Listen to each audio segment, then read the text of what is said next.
We have an open door policy. The front door is always open if you don't like it here, okay then. This happened about a decade ago when I first started looking to leave the bank I was then working for. I felt I had hit my ceiling there.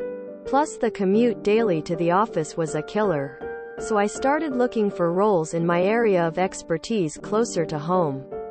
And found one for a local medium-sized building society. I applied immediately. Coming from a Big Four bank, I spoke Bankese like the veteran I was. Aced all the online skills and psychometric testing. And knocked my phone interview for 6.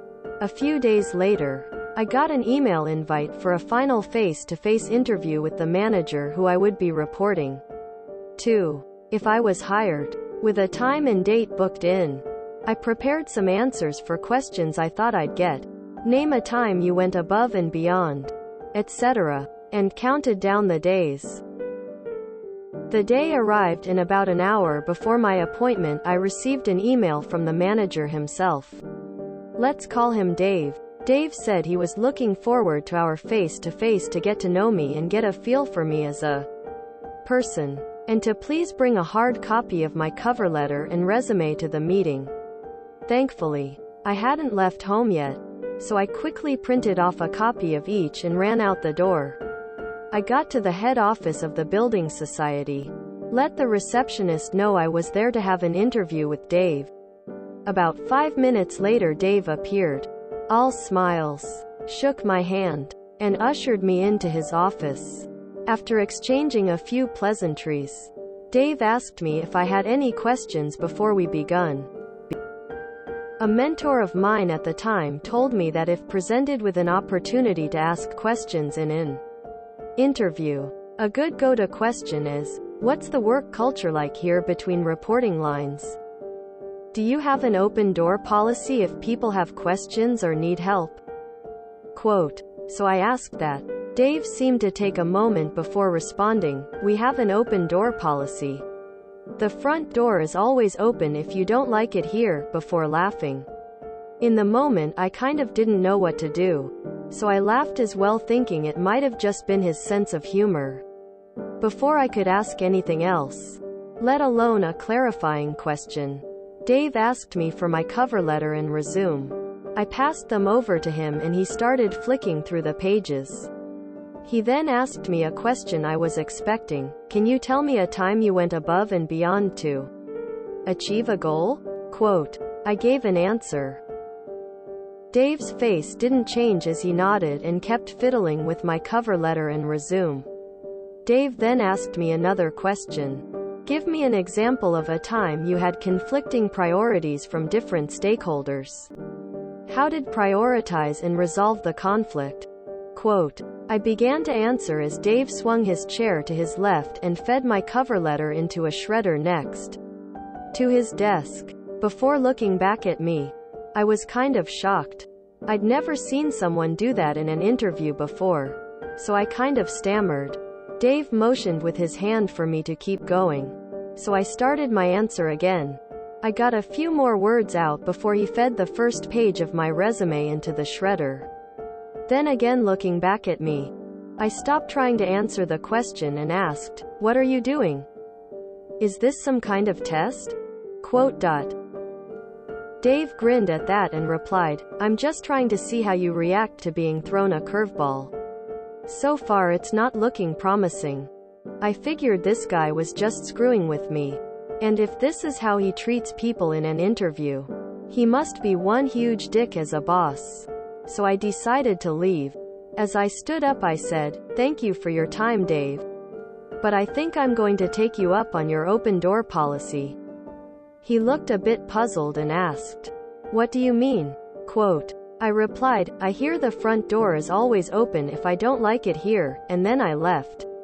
A few days later I asked my mentor what she thought of the interview. She said it sounded like he'd been to some middle management corporate consultant retreat and was told that it was a good way to test people for resilience. But that sure seemed like a BS way to her. Or he just enjoyed going on power trips. Either way, she said I did the best thing by walking out, Anyways, that's my long way to say I maliciously complied to directions to use the front door by Dave the Dick Manager.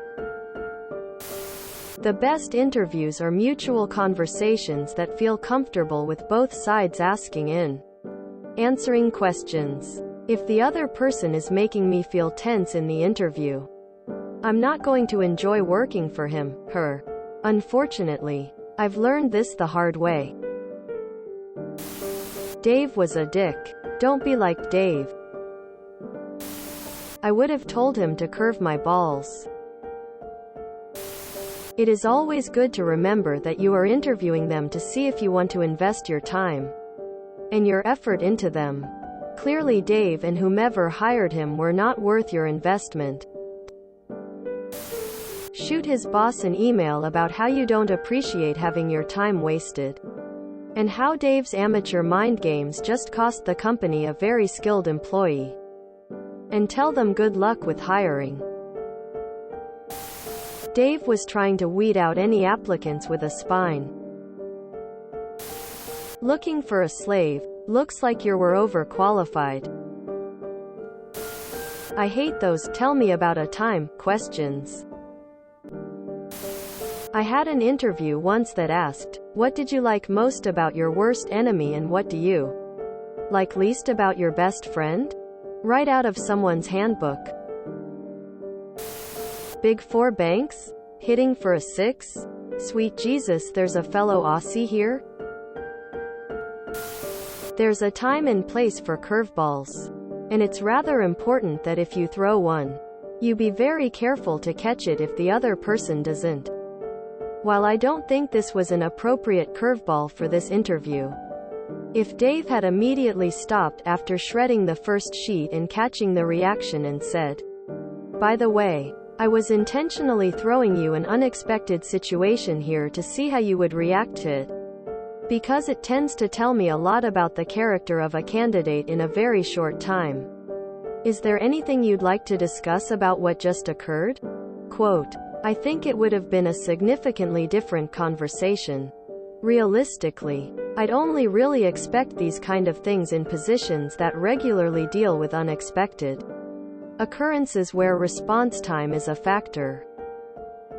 Police, military, customer service, drivers, pilots, heavy machinery operators, etc. Also, Dave was a dick.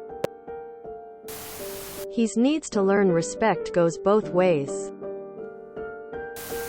Oh my God, the makings of an abuser.